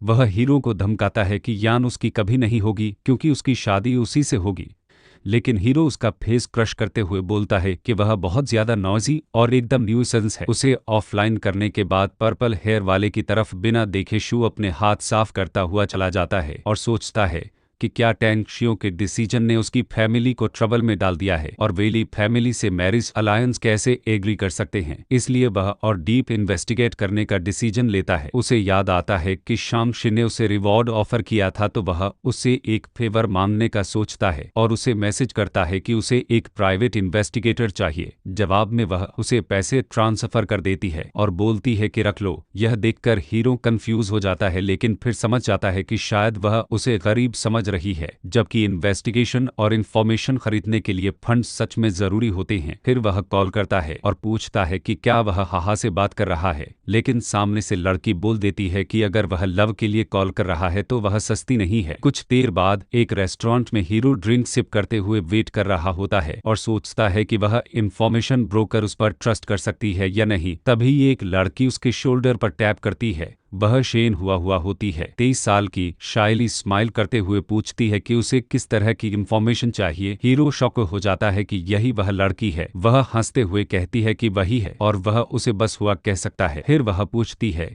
कि उसका टैंग शान से क्या रिलेशन है और बोलती है कि वह उसकी गर्लफ्रेंड नहीं है और उसे उसके साथ डेट पर चलना चाहिए। हंसते हुए हीरो कहता है कि वह इंफॉर्मेशन खरीदने आया है और टैंग शान की फैमिली के बारे में जानना चाहता है। लड़की सरप्राइज होकर पूछती है कि क्या वही टैंग जिससे उसने बास्केटबॉल मैच खेला था। हीरो सोचता है कि यह लड़की उसे स्टॉक कर रही है या क्या। वह पूछती है कि क्या वह उसे डेट कर सकती है, लेकिन हीरो से सीरियस होकर कहता है कि किसी और को ढूंढे और काम की बात करे। तब वह बताती है कि टैंग फैमिली एक पावरफुल कमर्शियल फैमिली है जिसकी अपनी कॉरपोरेशन है, लेकिन हाल ही में उनके इंडस्ट्रियल चैन में प्रॉब्लम आ गई है, इसलिए लीफ फैमिली ने मैरिज अलायंस प्रपोज किया है ताकि सपोर्ट मिल सके। यह सुनकर हीरो सोचता है कि टैंग शान ने अपनी पिछली लाइफ में यह सब उसे कभी नहीं बताया था, शायद उसे बर्डन नहीं देना चाहती थी। फिर वह पूछता है कि क्या टैंग फैमिली एलिक्सिर और एल्केमी से जुड़ी है। हुआ बताती है कि वे एक एल्केमिस्ट फैमिली हैं और दो तरह की एल्केमी होती है, एक कॉमन एल्केमी जो इंटरनल पावर से बनती है और दूसरी स्पिरिचुअल एल्केमी जो मिस्टीरियस पावर से होती है। यह सुनकर हीरो शॉक हो जाता है कि इस वर्ल्ड में भी उसके जैसे लोग हैं। फिर वह बताती है कि सारी इंफॉर्मेशन की कीमत 1 लाख है, लेकिन वह उसे हैंडसम होने की वजह से 20% डिस्काउंट देगी। हीरो पूछता है कि क्या मेडिसिनल इंग्रेडिएंट्स जैसी सीक्रेट डील्स की भी इंफॉर्मेशन है, तो वह बोलती है कि अगर वह उसके साथ डिनर पर जाएगा तो बताएगी। बाद में वे दोनों फूड स्टॉल के पास चलते हुए बैठते हैं और वह 20 पोर्क ब्रेस्ट और 4 कोल्ड बियर ऑर्डर करती है। हीरो हैरान होकर देखता है कि इस वर्ल्ड की औरतें भी ऐसे ही खाती हैं और उसे याद आता है कि यह वर्ल्ड उल्टा है। थोड़ी देर में हुआ नशे में रोते हुए बताती है कि जिस लड़के से वह प्यार करती थी उसने उसे रिजेक्ट कर दिया क्योंकि वह गरीब है, भले ही वह सालों से उसे चाहती थी। वह कहती है कि भले ही वह फ्लैट चेस्टेड है लेकिन उसके पास छोटा घर है और वह वीडियो गेम्स खेलती है। वह पूछती है कि क्या वह किसी को डिजर्व नहीं करती, फिर ब्लश करते हुए उससे पूछती है कि क्या वह उसे पसंद करता है। बाद में हीरो उसे अपनी बाहों में उठाकर घर ले जाता है और सोचता है कि यह ब्लॉन्ड सच में अपना ख्याल नहीं रख पाती। उसे बेड पर सुलाकर जब वह बाहर जाता है तो वह उसे रुकने को कहती है और फिर उसी पर सो जाती है। वह उसे कंबल ओढ़ाकर टेन फैमिली और शिन ऑक्शन हाउस की न्यूज पढ़ता है और सोचता है कि बिना पैसे किसी भी वर्ल्ड में सरवाइव नहीं किया जा सकता, लेकिन उसके पास कुछ बहुत वैल्यूएबल है। कुछ दिन बाद वह रूफटॉप पर एनर्जी चैनल कर रहा होता है और सोचता है कि इस वर्ल्ड में स्पिरिचुअल स्टोन्स नहीं हैं, इसलिए उसे खुद बनाने होंगे। उसी वक्त वाइट फैमिली के घर में वाई की मदर अपनी पावर रिकवर कर रही होती है और कहती है कि वह जल्दी बदला चुकाएगी। वह हीरो को ब्लेस करती है और कहती है कि उसे जब भी जरूरत हो वह उसकी मदद करेंगे। बाहर निकलते हुए शू सोचता है कि उसने मैडम ही का डिटॉक्स पूरा कर दिया है और उसकी स्पिरिचुअल पावर अवेकन हो चुकी है। तभी शांगशी आकर उसे किस करती है और थैंक्स कहती है। फिर एक सिक्योरिटी गार्ड उसे मीटिंग के लिए बुलाता है और जाते हुए वह कहती है कि अगली बार वह उसे पूरा गिफ्ट देगी। घर पर हीरो अपनी स्पिरिचुअल एनर्जी चैनल करता है और सोचता है कि उसकी 100 साल पुरानी तलवार अभी भी उसके साथ है। अचानक उसकी बॉडी से मैसिव एनर्जी फूट पड़ती है और उसके शरीर पर एंशिएंट मार्क्स उभर आते हैं। वह स्माइल करते हुए कहता है कि उसकी स्पिरिचुअल बॉडी आखिरकार रिवाइव हो चुकी है। कमरे में एंटर करते ही उसकी बहन अचानक सामने आ जाती है और एक्सक्लेम करती है कि यह कितना स्कैंडलस है। साथ ही पूछती है कि वह इस वक्त क्या कर रहा है। उसी पल प्रोटैगनिस्ट को एहसास होता है कि वह ट्रबल में है और वह फुर्ती से तलवार को उससे छुपा लेता है, लेकिन वह आधा अनविस्ट है, नर्वस है और साफ दिख रहा है कि कुछ छुपा रहा है। यह अनयूजुअल सीन देखकर लड़की बस दरवाजा बंद करती है और बाहर चली जाती है। जाते जाते कहती है कि वह अपना टाइम एंजॉय करे और उसकी प्राइवेट एक्टिविटी में डिस्टर्ब करने के लिए सॉरी बोलती है। आयरनिकली लड़का समझ जाता है कि यह एक और मिसअंडरस्टैंडिंग थी। इस बिजार सिचुएशन के बाद वह कपड़े पहनता है और तलवार को नेकलेस की तरह पहन लेता है। फिर वह सोचता है कि अब ऑक्शन हाउस जाकर स्पिरिचुअल स्टोन की वैल्यू पता करनी चाहिए। कुछ देर बाद प्रोटैगनिस्ट अपने गोल को अचीव करने के लिए ऑक्शन हाउस एंटर करता है। वहां एक आदमी टाइम पूछता है और सवाल करता है कि कुछ हो क्यों नहीं रहा। फिर बताता है कि ऑक्शन बंद है और कल आने को कहता है, लेकिन हीरो बस अपनी हथेली पर मैजिकल स्टोन दिखा देता है। अटेंडेंट पहले इसे येलो स्टोन कहकर टाल देता है मगर तुरंत समझ जाता है कि यह कुछ बहुत बड़ा है। शौक में वह कुर्सी से उठकर पास आता है और हाथ में लेकर देखता है स्टोन से जबरदस्त एनर्जी एमानेट हो रही है जो कल्टीवेशन में भी ऐड कर सकती है, यानी यह एक रेयर ट्रेजर है। वह खुद का इंट्रो देता है और ऑक्शन हाउस को रिप्रेजेंट करता है। जवाब में हीरो भी अपना इंट्रो देता है। क्यूरियस होकर अटेंडेंट पूछता है कि उसके पास ऐसे कितने स्टोन्स हैं और इन्हें क्या कहते हैं। लड़का कहता है कि यह स्पिरिचुअल स्टोन है और इसका इफेक्ट वह पहले से जानता ही होगा। साथ ही रिवील करता है कि उसके पास टोटल 5 हैं। बिना देर किए आदमी हर स्टोन के लिए 2 लाख येन ऑफर करता है, यानी कुल 10 लाख येन। कुछ समय बाद हीरो शॉप से बाहर निकलता है और सोचता है कि डील वर्थ इट थी क्योंकि प्राइस उम्मीद से ज्यादा मिला। वह कंसिडर करता है कि अगर सब ठीक रहा तो वह एक सिग्निफिकेंट बिजनेस मोनोपोली एस्टैब्लिश कर सकता है और बस टाइम की बात है जब एक बड़ा storm martial arts auction world को एक्सेलरेट कर देगा। उसी वक्त उसे एक लड़की का मैसेज मिलता है जो रात में बार में मिलने के लिए इनवाइट करती है। साइड में देखते ही वह किसी मिस्टेरियस प्रेजेंस को नोटिस करता है। एक फिगर ट्रेंच कोट पहने हुए, हाथ में नाइफ। वह फिगर चार्ज करता है और डिफेंस में हीरो फॉरन स्वॉर्ड फॉर्मेशन एक्टिवेट करता है। मैजिक एक्टिव होते ही वह नाइफ अटैक को डिफ्लेक्ट कर देता है। इम्प्रेस्ड होकर असैलेंट पीछे हटता है और सवाल करता है कि यह कैसी पावर है। हीरो बिना रुके काउंटर करता है अपनी एनर्जी चार्ज करके आगे बढ़ता है और मैजिकल स्वॉर्ड से एक डिसाइसिव स्ट्राइक देता है। असेलेंट आसानी से डोमिनेट होकर ऑफलाइन हो जाता है। उसी पल बारिश गिरने लगती है। तलवार को उसके शोल्डर पर प्रेस करके स्टर्न गेज के साथ हीरो उससे पूछता है कि उसे किसने भेजा। डरे हुए आदमी कबूल करता है कि उसे हायर किया गया था और बताया गया था कि प्रोटेगनिस्ट वीक है, लेकिन अब उसे समझ आ गया कि वह झूठ था। यह सुनकर लड़का बस स्माइल करता है और बिना हिचकिचाहट उसे पूरी तरह फिनिश कर देता है। जाते जाते वह कहता है कि रिलैक्स करे, उसका कलेक्टर बाद में उसकी लिफलेस बॉडी ले जाएगा। सीन से दूर चलते हुए वह इरिटेट हो जाता है और एक फैमिली को एंड करने का डिसीजन लेता है। तभी उसकी छाती में अजीब पेन उठता है। दीवार का सहारा लेकर वह महसूस करता है कि उसका शरीर बहुत हॉट हो रहा है और पहली बार वह खुद को कंट्रोल करने में स्ट्रगल कर रहा है। उसकी विजन डार्क होने लगती है। बड़ी मुश्किल से आगे बढ़ते हुए वह सोचता है कि वह यहाँ कैसे पहुंचा। कुछ वक्त बाद वह एक लड़की के घर की तरफ जाता है। उसकी हालत देखकर वह लगभग ड्रंक लगता है। बिना सोचे समझे वह उसे टाइट हक कर लेता है। एम्बेरस्ड होकर लड़की पूछती है कि वह क्या कर रहा है और जवाब में वह उसे किस कर देता है। दीवार के खिलाफ दोनों के बीच से एक पिंक एनर्जी रेडिएट होने लगती है। इसके बाद वह सॉरी कहता है और सोचता है कि आज उसे इतनी स्ट्रॉन्ग अट्रैक्शन क्यों फील हो रही है।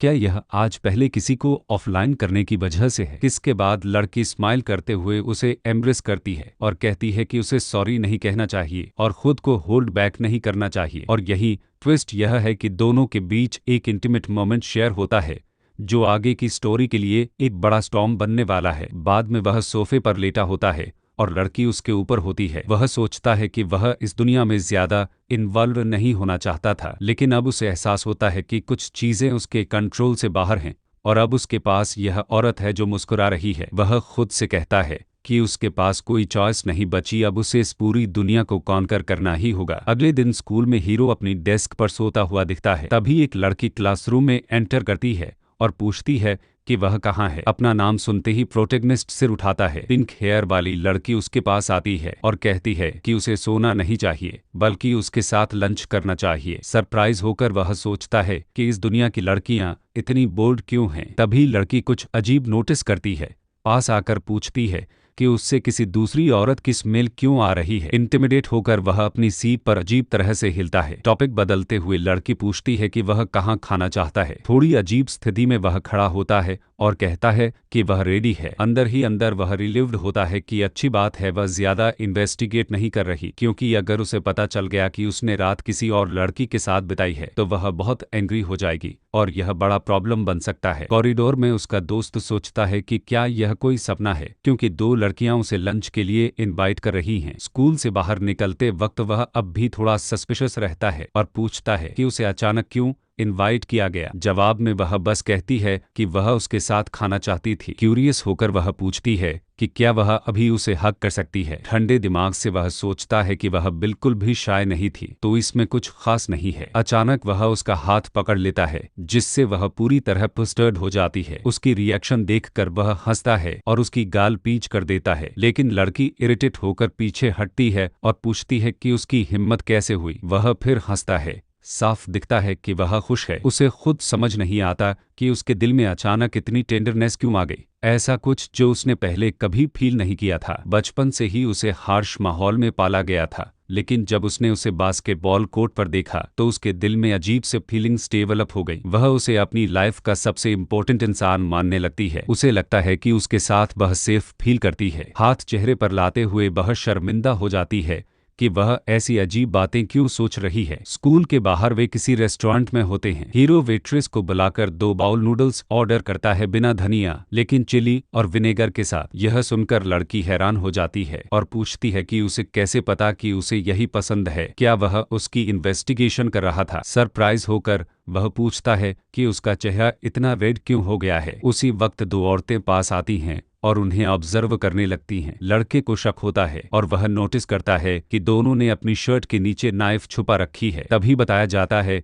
कि ऑर्डर रेडी है। लड़की खाना लेने उठती है और उसी पल उनमें से एक दूसरी को सिग्नल देती है। दोनों खड़ी होती हैं, नाइफ हाथ में लिए। चोटी वाली औरत पीछे से लड़की पर अटैक करने के लिए चार्ज करती है, लेकिन तभी उसके ऊपर नूडल्स का पूरा बाउल गिरता है। नूडल्स बहुत हॉट होते हैं और हीरो खुद को जला बैठता है। दूसरी औरत हार नहीं मानती और लड़की पर जाती है, लेकिन हीरो बीच में आ जाता है और वह अटैक खुद पर ले लेता है जो लड़की के लिए था। यह देखकर लड़की शॉक में चली जाती है। इरिटेट होकर हीरो से जबरदस्त एनर्जी निकलने लगती है और वह उस औरत को दूर फेंक देता है, लेकिन दूसरी अभी भी खड़ी रहती है। घबराकर लड़की कहती है कि वह भाग जाए क्योंकि टारगेट वही है, लेकिन वह साफ कहता है कि वह उसे अकेला नहीं छोड़ेगा। वह चोटी वाली औरत की तरफ चार्ज करता है। वह किक से काउंटर करती है, लेकिन वह डॉज कर लेता है। गुस्से में वह अपनी सारी एनर्जी मुट्ठी में चैनल करता है और एक पावरफुल पंच मारता है जिससे वह दूर जा गिरती है। तभी शॉर्ट हेयर वाली पीछे से आकर पूरी ताकत से उसकी पीठ पर वार करती है। वह पलट कर देखता है,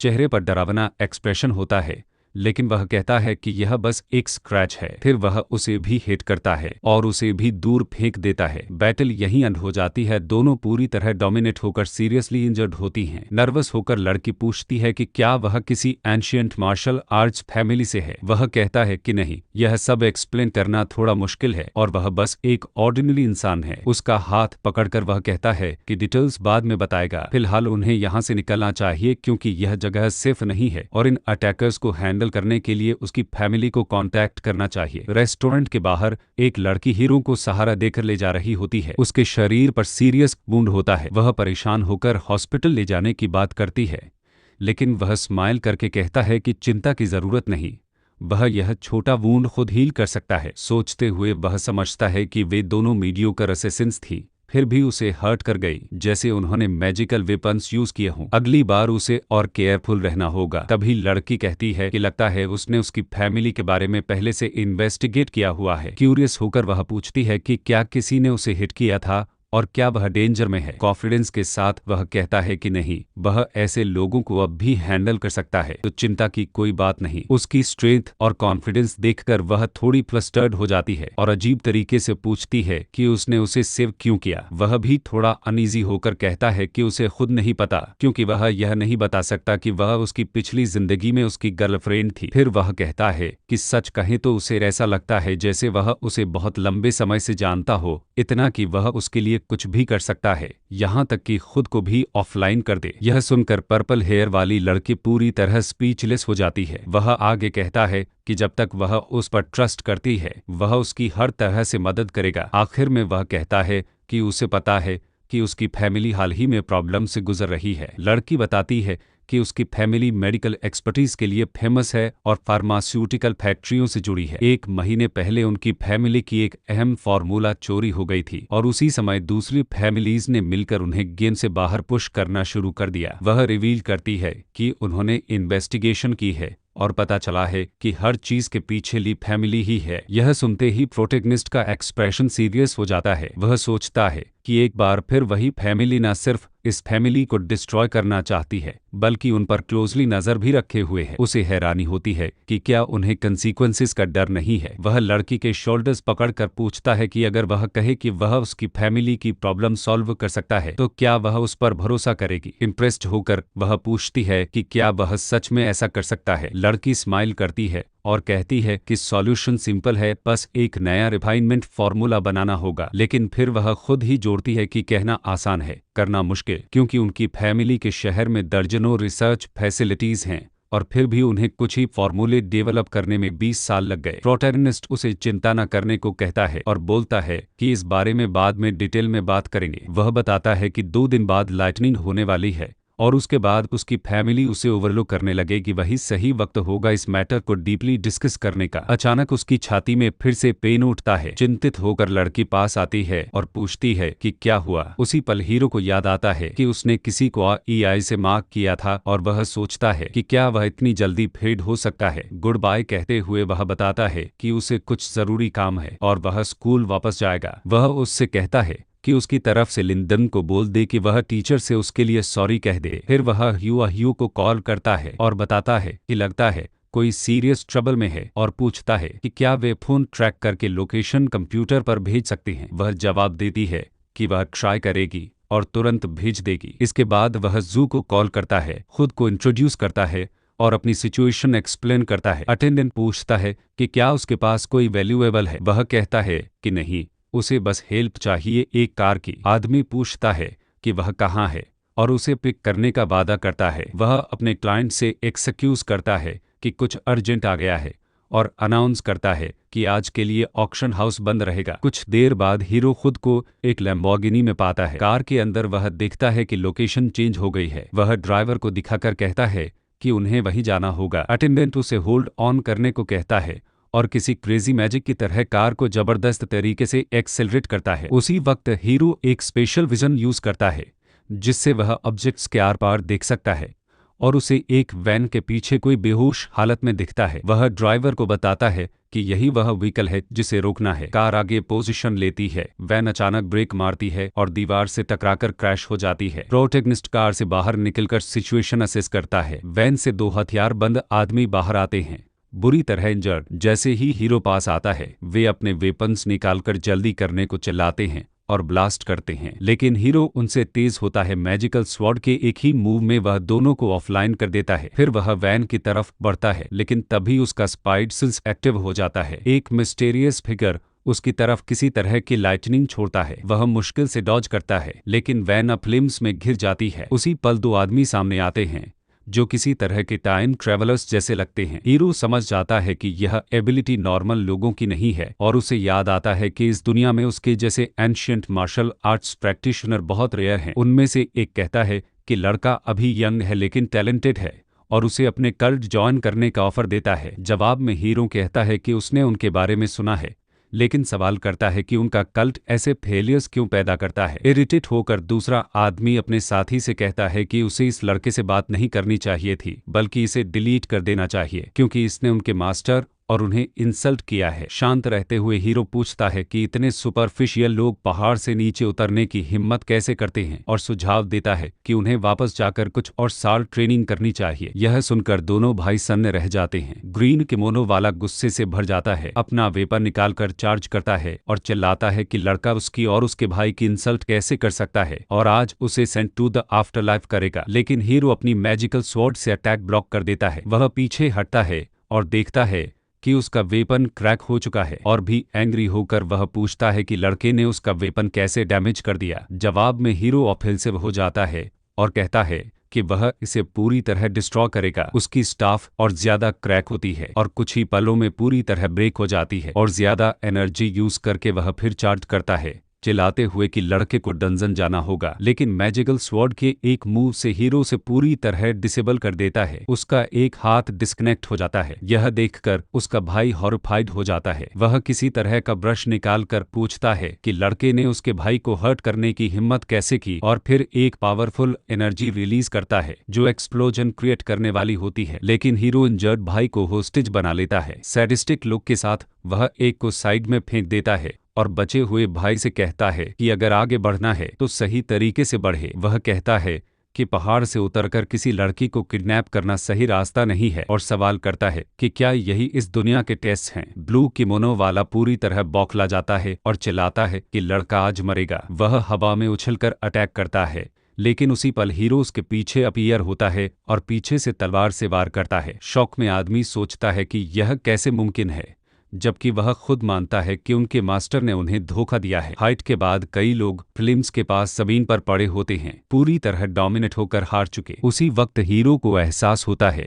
कि वह अब भी जिंदा है। वह हल्के से उसके चेहरे पर थपकी देता है और कहता है कि उठो। लड़की आंखें खोलती है, इरिटेट होकर उसे घूरती है और पूछती है कि वह यहाँ क्या कर रहा है। वह कहती है कि वे दोनों बहुत स्ट्रांग थे, वह उन्हें हरा नहीं पाई, इसलिए उसे भागना पड़ा। जवाब में हीरो बस उसके पास आता है, उसे हग करता है और कहता है कि चिंता मत करो, डरने की भी जरूरत नहीं है, अब सब ठीक है। उसी वक्त वह नोटिस करती है कि चारों तरफ सब पहले ही डोमिनेट हो चुके हैं और जमीन पर पड़े हैं। पीछे हटे हुए प्रोटेगनिस्ट पूछता है कि क्या उसे पता है यह सब किसने किया। जवाब में वह कहती है कि उसे एक फीलिंग है कि इसके पीछे ली फैमिली का हाथ हो सकता है, क्योंकि दोनों फैमिलीज के बीच ऑफिशियली वार शुरू हो चुकी है। यह सुनकर हीरो सोचता है कि इसमें कोई सरप्राइज नहीं है, ली फैमिली का मूव करना एक्सपेक्टेड था और शायद वे पहाड़ पर मौजूद टीएस के साथ मिलकर कुछ एग्रीमेंट्स कर चुके हैं। वह आगे एक्सप्लेन करती है कि वे मास्टर्स नॉर्मल लोग नहीं हैं, बल्कि बहुत ज्यादा पावरफुल हैं, ठीक वैसे ही जैसे जिन्होंने उसे पहले कैप्चर किया था। फिर वह कहती है कि उसे पूरा यकीन है कि वे एंशिएंट मार्शल आर्ट्स फैमिली से नहीं हैं, क्योंकि अटैक के दौरान उनकी ब्रीदिंग तक चेंज नहीं हुई। यह सुनकर वह मानता है कि अब इन लोगों को अंडर एस्टिमेट नहीं किया जा सकता, लेकिन साथ ही कहता है कि उसकी फैमिली की मौजूदा सिचुएशन देखते हुए ज्यादा ऑप्टिमिस्ट होना भी सही नहीं होगा। इरिटेट होकर वह जवाब देती है कि सिर्फ ली फैमिली ही नहीं बल्कि छोटी फैमिलीज और अलग अलग इंडिविजुअल्स भी आपस में क्लैश करके प्रॉब्लम्स क्रिएट करेंगे। धीरे धीरे सब कनेक्ट करते हुए हीरो पूछता है कि क्या यह सब एक्स ऑक्शन से जुड़ा है और क्या यही वजह है कि हाल ही में एंशियंट मार्शल आर्ट्स फैमिलीज इतनी एक्टिव हो गई हैं। वह सिर हिलाकर कहती है कि यह पॉसिबल है कि ली फैमिली को ऑक्शन से जुड़ी एडवांस इंफॉर्मेशन मिल चुकी है, इसलिए वे दूसरी फैमिलीज पर अटैक्स कर रहे हैं, लेकिन बाकी लोगों को वही इंफॉर्मेशन नहीं मिली, इसीलिए वे प्रॉपरली प्रिपेयर नहीं कर पा रहे। वह उसे एक किस देती है और कहती है कि वह उसका लकी स्टार है। शर्माते हुए वह पूछती है कि क्या वह उसके साथ घर चल सकता है, क्योंकि उसे यह न्यूज बाकी फैमिली मेंबर्स के साथ शेयर करनी है और ऊपर से उसकी माँ भी उसे थैंक करने के लिए ढूंढ रही है। जवाब में वह बस उसके बाल हल्के से रफल करता है, स्माइल करता है और कहता है कि वह उसके साथ चलेगा। कुछ समय बाद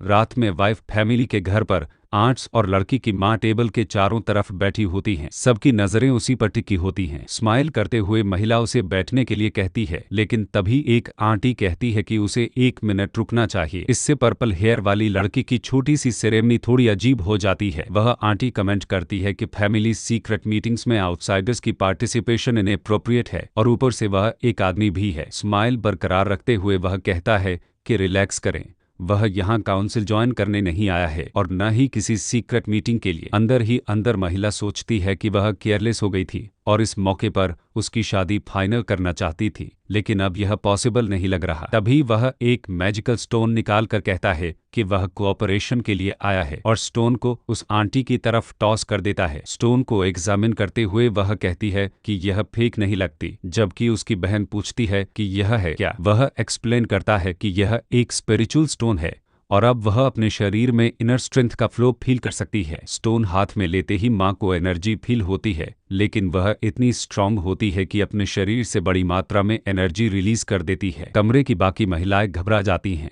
मगर वह स्माइल करती है और पूछती है कि उसके पास ऐसे कितने स्टोन्स हैं और अगर प्राइस सही हुआ तो वह सब खरीदना चाहती है। जवाब में वह साफ करता है कि स्पिरिचुअल स्टोन डायरेक्टली सेल नहीं की जाती। एक आंटी इरिटेट होकर आरोप लगाती है कि लड़की और उसका दोस्त उनके साथ गेम खेल रहे हैं और उससे एक्सप्लेनेशन पूरा करने को कहती है। वह बताता है कि 2 दिन बाद आइटम का इवैल्यूएशन होगा और प्राइस ऑक्शन के रिजल्ट पर बेस्ड होगी। अगर वे इंटरेस्टेड हों तो डिस्काउंट पर खरीद सकती हैं। फिर वह बताता है कि वह एक और ऑफर लेकर आया है, प्रोटेक्टिव क्लॉथिंग और एक एलिक्सिर जो शॉर्ट टाइम में कॉम्बैटिव इफेक्टिवनेस बूस्ट कर सकता है। यह सुनते ही सब इम्प्रेस्ड हो जाती हैं और कोई पूछती है कि कितना बूस्ट मिलेगा। वह जवाब देता है लगभग 30%। लड़की की मां पूछती है कि प्रोडक्शन में कितना टाइम लगेगा और प्राइस क्या होगी। वह बताता है कि क्लोथिंग कुछ ही दिनों में बन सकती है और प्राइस वे खुद डिसाइड कर सकती हैं, जबकि एलिक्सर को लगभग 1 हफ्ता लगेगा और उसकी कीमत पहले बैच की डिलीवरी पर फाइनल होगी। शक के साथ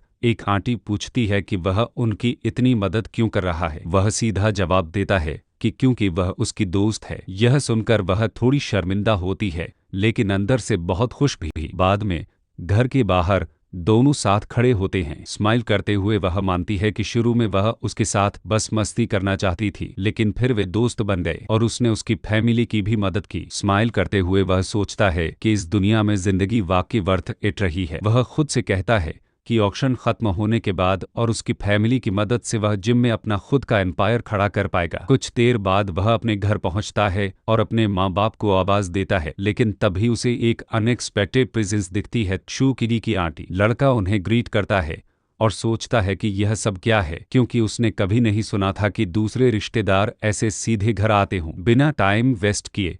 वह महिला कहती है कि वह बहुत हैंडसम है और बताती है कि वह उसकी शादी फिक्स कराने आई है। यह सुनकर प्रोटैगनिस्ट शॉक हो जाता है और कहता है कि वह अभी सिर्फ 17 साल का है, एक माइनर है और अभी पढ़ाई कर रहा है।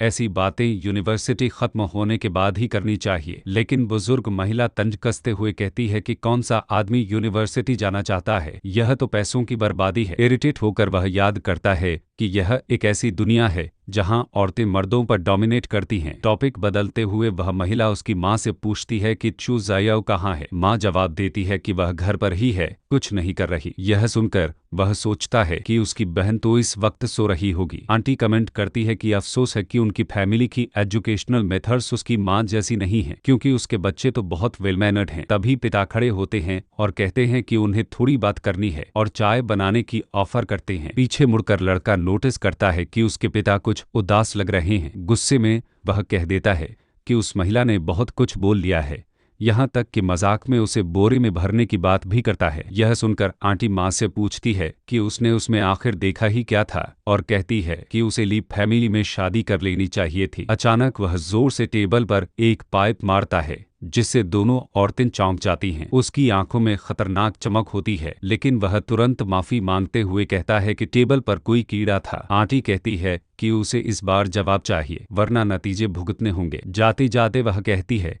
कि वह स्कूल का अपना आखिरी साल एंजॉय करे और इशारा करती है कि उसकी शादी अब दूर नहीं। अंदर ही अंदर वह सोचता है कि उसे उसकी बात क्यों सुननी चाहिए। जवाब में वह कहती है कि उसकी फैमिली एक अमीर औरत से उसकी शादी कराकर अपनी फाइनेंशियल सिचुएशन सुधारना चाहती है। बाहें क्रॉस करके वह सरकास्टिक तरीके से माफी मांगता है और कहता है कि वह खुद को इतनी आसानी से नहीं बेचता। फिर ताना मारते हुए पूछता है कि अगर वह इतनी अमीर है तो एक टांग के कितने पैसे दे सकती है। गुस्से में आंटी अपनी बहन से कहती है कि लड़के को हॉस्पिटल ले जाओ, यह साफ तौर पर ठीक नहीं है। इरिटेट होकर वह कमरा छोड़ देता है और अपने बेडरूम में खुद को आइसोलेट कर लेता है। अंदर जाकर वह शनी को कॉल करता है और कहता है कि उसे कुछ डिस्कस करना है। कुछ समय बाद वही बुजुर्ग महिला दो ऐसे आदमियों के साथ होती है जो एडल्ट एंटरटेनमेंट बिजनेस से जुड़े होते हैं। उनमें से एक पूछता है कि प्लान सिर्फ औरत की टांग काटने का है क्या। जवाब में कहा जाता है कि एक किडनी भी ले लेनी चाहिए। उसी दौरान लड़का अपने पावर से स्टोन्स को हवा में लेविटेट कर रहा होता है। एक स्टोन उसके हाथ में चमकदार ऑरा से घिरा होता है। वह सोचता है कि जिम की सिचुएशन अभी स्टेबल है, भले ही फैमिली इश्यूज बाकी हों, लेकिन कम से कम उसके पास वक्त है कि वह अपने चाहने वालों की प्रोटेक्शन के लिए मैजिकल आर्टिफैक्ट्स बना सके। अचानक वह स्टोन ट्रांसफॉर्म होकर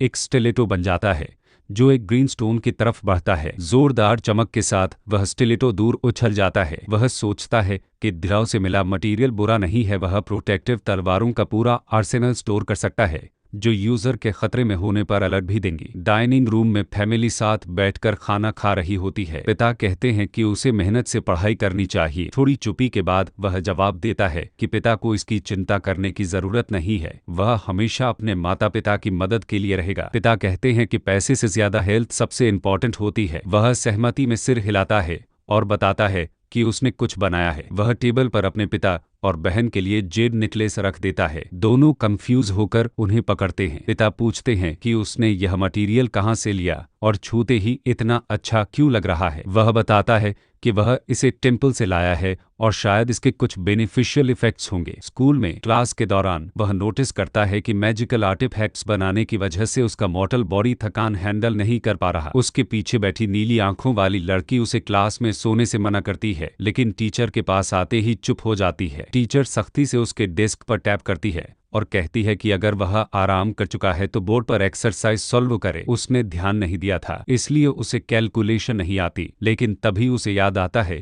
कि जान ने उसे पहले कुछ ऐसा सिखाया था। कॉन्फिडेंस के साथ वह बोर्ड पर लिखना शुरू करता है। काम खत्म करके वह चौक रख देता है और कहता है कि हो गया। टीचर हैरान रह जाती है कि जो लड़का हमेशा क्लास में सोता रहता था वह इतनी जल्दी कैसे सॉल्व कर गया। फिर भी वह कहती है कि भले ही उसे सब आता हो, क्लास में सोना अलाउड नहीं है। वह सोचता है कि पूरी जिंदगी वह एक पैथेटिक स्टूडेंट रहा है और टीचर्स ने उसे कभी ऐसे ट्रीट नहीं किया था। टीचर सजेस्ट करती है कि वह क्लास रिप्रेजेंटेटिव बने। वह प्रोटेस्ट करना चाहता है, लेकिन टीचर